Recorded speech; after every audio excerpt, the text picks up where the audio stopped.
minds like us, growing in years, with a goal to make a change of the world around your race. They've been able to set the pace. Hello and welcome to your favorite program, Youth Engage. Today, we present an icon whose legacy of excellence spans generations. From his grandfather, who managed scholarships in the Old Western region, to his professor parents, Professors Layuola and Adeline Durotoye, and now his own family.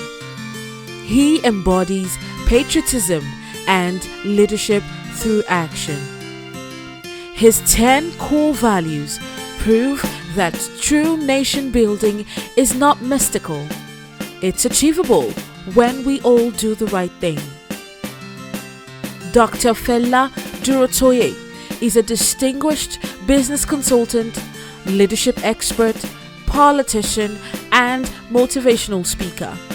He is the president of GEMSTONE Nation Builders Foundation, a non-profit organization dedicated to youth empowerment and transformational leadership.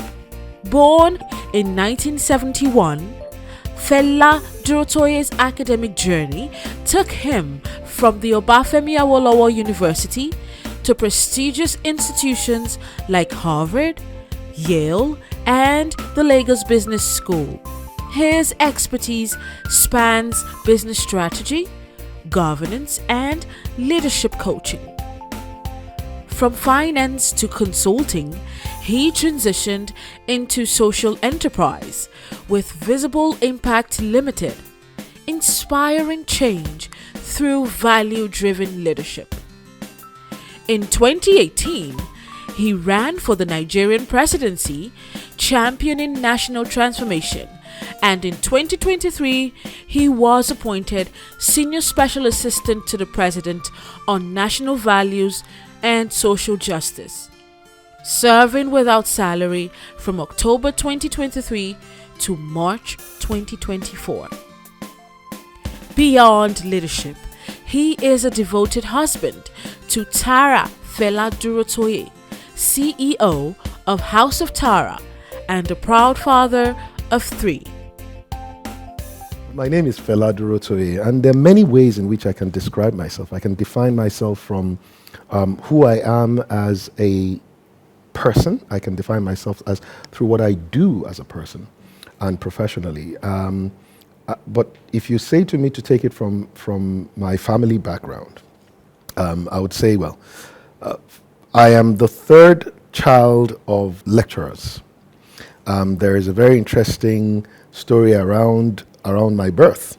I was born in 1971 on the 12th of May, but I was conceived in 1970 in Toronto, Canada. My parents were lecturers in the University of Toronto at that time. And there is a story around the fact that when my mom was very heavily pregnant, my father had a dream, and in that, whatever he saw in the dream, he decided that they had to bring this one home. And so my mom, in fact, intelligent woman. My father was the youngest professor in Nigeria in 1975 at the age of 36. My mother became the first female professor of geology in Nigeria and the only female professor of quaternary geology in Africa. So very smart people. I was like, how could you be that smart and then you guys would not have known, And anyway, long story cut short, I was conceived in Toronto, Canada. I was received in Oluyole, Ibadan. That was where I was born in 1971. And a year later, my parents moved to the University of Ife, now known as the Obafemi Awolowo University. And so I grew up in OAU. In fact, we lived in the same house from 1972 until my mother passed away in 2006. So I grew up on a university campus, a very secure, loving. Everybody is your auntie, everybody is your friend, every of your friends are like cousins. It's a community. So I grew up on that kind of community. I went to the staff school in Ife. I went to the secondary staff school, which is the Moremi High School in Ife. And then I did my bachelor's degree in computer science, and then came back and did a master's degree and even an MPhil. So I am a thoroughbred Ife. I am Ife through and through in all that, but more importantly, I also then had the opportunity to have some executive education in Harvard, did courses in Yale, and all around the world. But I think that all of those things literally were just things that prepared me to be able to be the person that I am today. Yeah. And the person I am today is an executive coach, a leadership expert, and leadership trainer. I am an advisor to high-impact leaders. I'm a mentor to many people, young and old. But all that drives me the most is a passion for my nation. And so I say, beyond all the other things that I can do, I can be, I am a nation builder at the core of my soul. I believe that, in a sense, everyone was created to leave their country or their nation better than it was when they were born. And I'm hoping that that's one of the things that we can do, especially with a nation like Nigeria that has so much great potential. It's such a blessed nation. The only reason why Nigeria cannot be the greatest nation on earth will not be because of God. It will be because of us. We are the only thing that can stop Nigeria from being the greatest country on earth. And so I think that we need to just decide that we would build the nation that we desire to see. And that, for me, it summarizes the context of who I am. Beyond that, I am the loving husband of an amazing wife. My wife's name is Tara, Fela Durotoye. Everybody knows Tara. She's the celebrity in our home. And I think the most grateful father for 3 amazing sons. They think I'm a superhero. I think that they are the superheroes because then they really have a combination of the gifts of my wife and I in them, and they're really amazing. They constantly amaze me. Would you say it made it easier for you in your own path, or was the pressure more on you having to fill up their legacy? Well, great question. I don't know that I had any particular pressure. There are certain things that they talk about who we are as creatures of nature and nurture. There are certain things that if you're growing up in a particular environment, you actually just adapt your worldview from that environment. So, for instance, it's more common that a child of a professor will think of attaining the highest level of academic excellence or performance as norm. It's when you're the child of a professor and you have a B, they will say you didn't do well at all. How could you have missed? And over time, you get used to stuff like that. So academic excellence, for instance, just becomes one of the standard. It's no longer pressure because you're used to it. Now, the second thing that I think also happens is that you tend to be given the right to ask questions because your parents don't become professors without asking questions. So to them, they encourage you to ask questions. One of the things that I remember used to happen when I was growing up was that between about 3:30, 4, and maybe 5, when you're allowed to go out and play, till about 6, my mom will insist that you read the first 4 pages of the newspaper and you look for a word that you did not know the meaning, that you have to go and check it in the dictionary. Now, 2 things are important there. Number 1 is that it constantly exposed me to learning, to looking for, and then secondly, it helped me to recognize that every time I came to the ignorance of something, it was only an invitation for me to search. So I'm never intimidated by by what I don't know. I'm always intrigued by it. I'm constantly looking for what I don't know. That's something that I got from my mom, just asking me. But you know, a few years ago, I was running a media leadership training program for media houses across Nigeria. And I was telling them that story. And I said to them at that time, my mother entrusted me into the hands of a newspaper editor that she didn't know. She trusted that the newspaper editor will not only teach or write properly, that they would write things, you know, because I was picking up grammar from that. I was picking up correct spelling from that. I was picking up context from that. These were things that newspaper editors at that time were sensitive to, that a child could be reading this. How do we make this, and I like to say it this way, future sensitive? That if a child read this article, the child will not want to run out of Nigeria. That even if there was a bad article, there was a good angle that you could take out of it. There were lessons. So my mother never feared to give a 5, 6, 7, 8-year-old child a Nigerian newspaper to read. I don't know how many people today will be comfortable to do that. Right? And so it's a challenge that we have, especially to our media, to say, look, hey, how do we come up with media excellence in a way that is, all our writings are future sensitive? And I think that that's something that a story from my life, I hope helps to. Businesses did you have before going into politics, and what informed your career path into politics? Okay, so first of all, I like to say I'm not a politician. I've never been, I never will be. I'm a nation builder. And as a nation builder, I have explored every different pathway to see how to be able to get people to come together to decide to build our nation, which we all know can be the greatest nation in the world, based on how blessed we are in terms of our mineral resources, natural resources, human resources, and all the capacity. Nigeria, if you look at the map of the world, right, and you look at the inhabitable parts of the world, and I'm not looking at just edge to edge or, you know, Nigeria is right in the center of the world. Ghana is supposedly in the center if you look at the bandwidth of the world.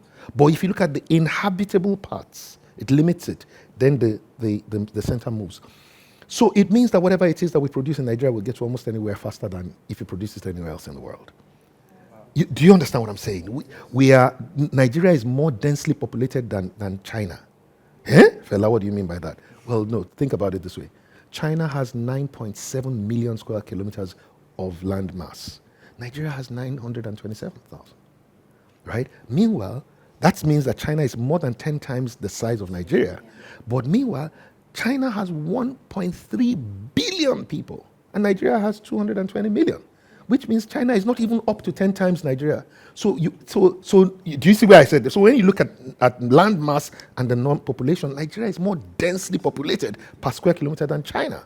We are an amazing people. God has given us everything, and God is only asking that we should do that. Now, I took that from helping you understand that God blessed the land, but we must build the nation. And that's why nations are built by men, blessed by God, but built by men. And so my journey has never been as a politician or into politics. All I know is we have to build our nation. End of story. And I started that from when I've been running leadership training programs as a leadership trainer, helping people build their businesses, right, as a consultant, building and mentoring people, going onto campuses, raising leaders for our nation.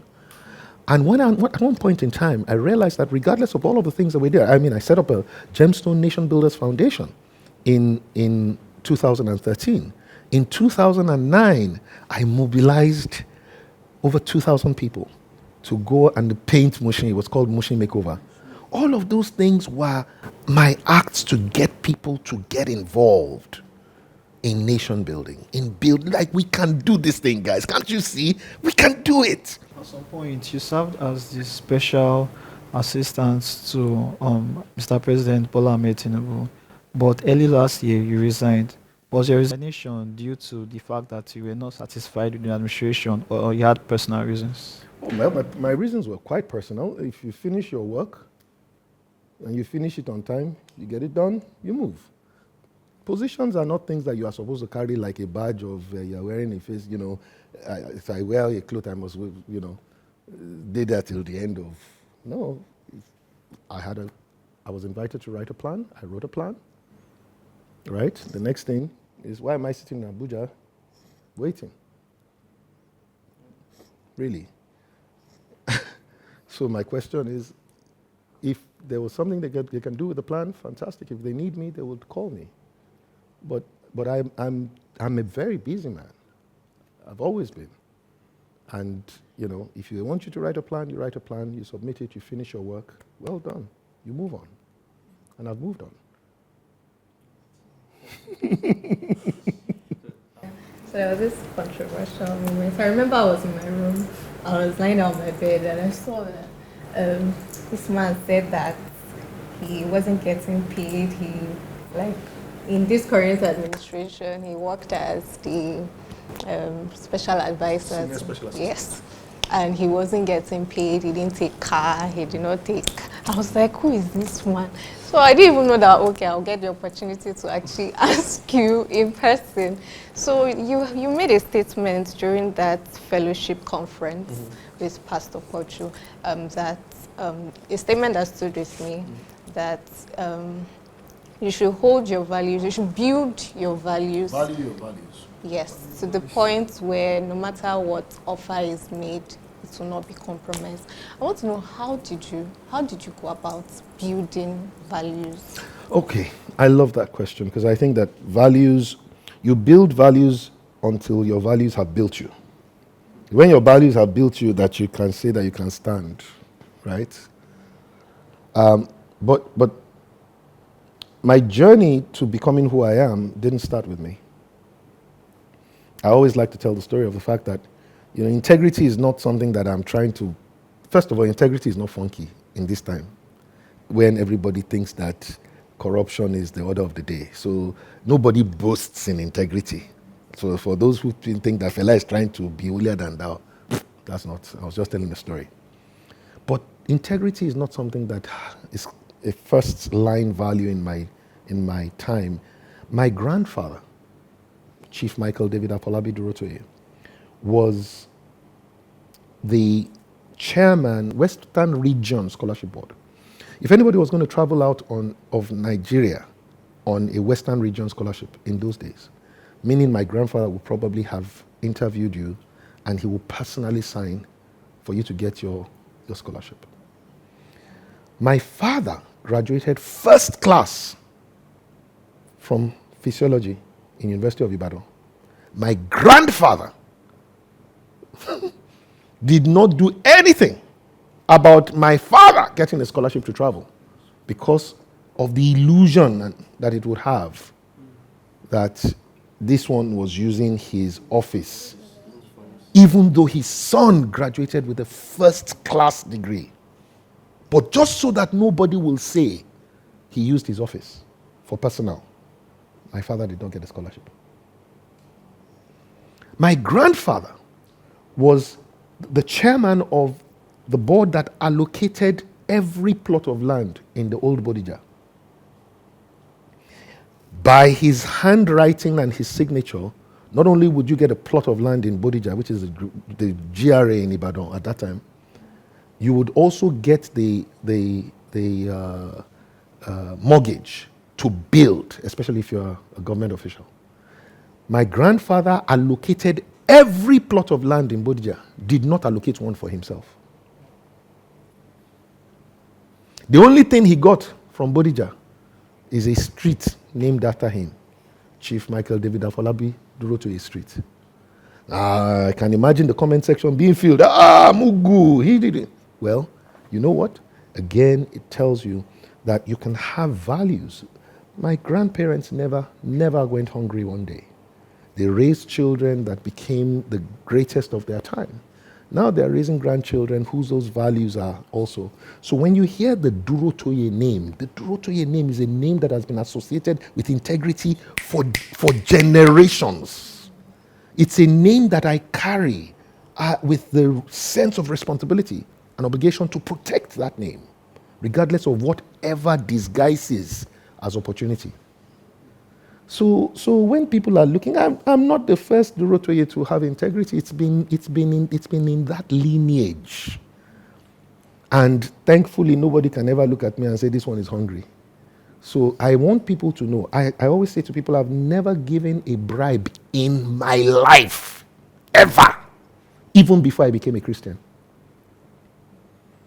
My first offer to be bribed was as the head of IT for a company that I served in when I did my youth service, and some guys, contractors, wanted to supply us printers and toners and things like that, and it just happened that this young youth copper was the one who was buying those things. And then the guys came and said, okay, how much is it? We did and then I said, okay, so the guy looks at me and said, okay, so how much should I write? And I was trying to figure out, as in words. No, the guy was like, no, now. I mean, he was looking at me like, young guy, you seem funky, you're a gayo, you're enough now, come on. You should know what's up. And the guy was really looking at me like, no, I'm asking how much is yours? And I looked at him with fire in my eyes. And I said, you will never, ever get anything out of this organization ever again if you ask me that question one more time. This guy was older than me by at least maybe 10, 15 years. He had never seen a young man. Look at him. And he apologized. Said to me, I'm so sorry. I'm so sorry. I really am very sorry. You know what? Many years later, I still saw that gentleman. And he said to me, says, you know, fella, you changed my life. He said, I went home that day. He said, I got into my car. I wept like a baby. That how is it that a young boy is the one that would tell me that I should stand right for business? I was not even a Christian at that time. I mean, I was a nominal Christian just growing up. I wasn't born again. But I was carrying the values that I don't even know. Do you understand? Because like it wasn't like any one time somebody said, don't steal, don't collect bribe. Go. It just was something that I knew to be wrong. If something is wrong, it's wrong.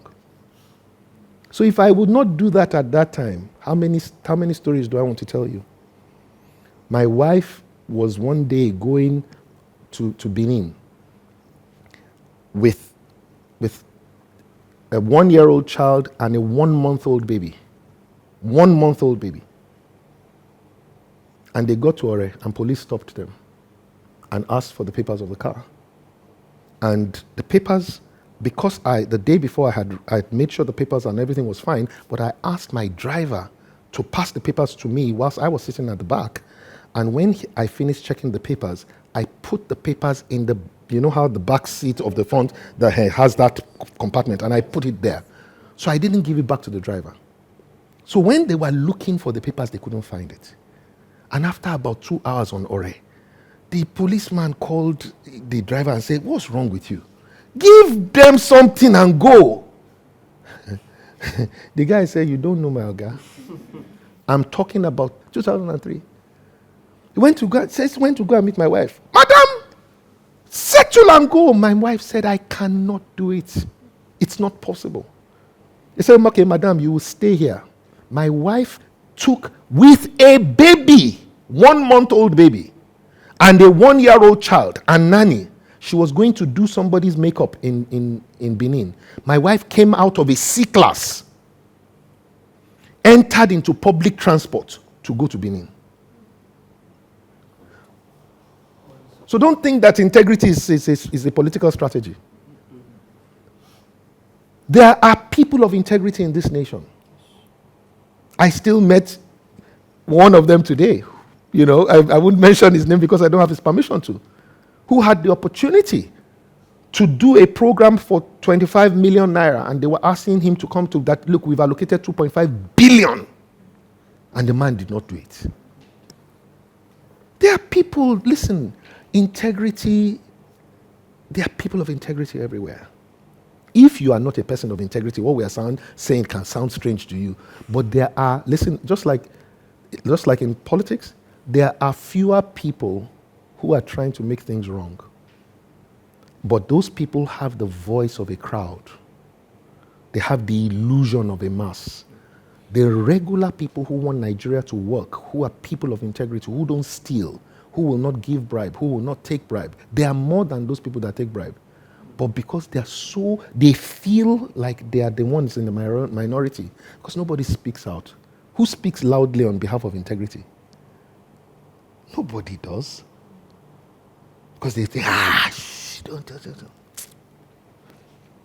Nigeria has great people, and I believe that it is those great people that will inspire us as a generation and as a people to come together and build the Nigeria we want. Okay, so you are married to an icon, a trailblazer, literally, pioneer, founder, CEO of House of Tara. I need to ask, what leadership qualities do you think you have gotten from her, being married to her? My wife is the greatest executor. She has exceptional capacity to execute. She is daring once she believes. Once she believes. You think she's daring? I know she's daring. No, I mean like you. I believe you're like quite daring. Oh yeah, I mean, so my job is inspirator, instigator sometimes, but beyond that, whatever my wife believes, she just knows that nothing will stop her. And I pray that, my being there and believing in her makes her believe more that she can. Because she knows that even if anything goes wrong, there's somebody who believes me, who believes in me. Thank you for watching.